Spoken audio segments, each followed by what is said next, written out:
শুক্রবার দুপুরে রাজধানীর পুরানা পল্টনে বক্স কালভার্ট রোডের বিজয়নগর এলাকায় ঢাকা ৮ আসনের সম্ভাব্য স্বতন্ত্র সংসদ সদস্য প্রার্থী শরীফ ওসমান হাদির উপর হামলা করা হয়। ওসমান হাদি রিকশায় করে যাওয়ার সময় মোটরসাইকেলে আসা দুইজনের একজন তাকে লক্ষ্য করে গুলি করে, তারপর দ্রুত পালিয়ে যায়। গুলিতে হাদি মাথায় গুরুতর আঘাতপ্রাপ্ত হন।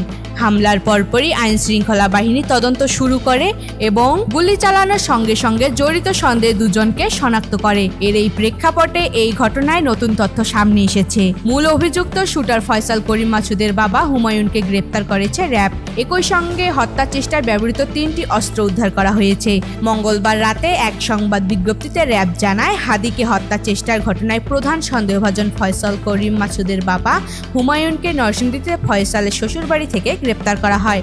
অভিযানের সময় একটি পুকুর থেকে হত্যা চেষ্টায় ব্যবহৃত 3টি অস্ত্র উদ্ধার করা হয়েছে বলেও জানানো হয়।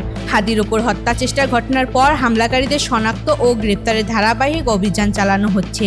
আইন শৃঙ্খলা বাহিনী জানিয়েছে, এই ঘটনায় জড়িত অন্যদের খুঁজে বের করতে তদন্ত আরও জোরদার করা হয়েছে। Text report, Teesta TV.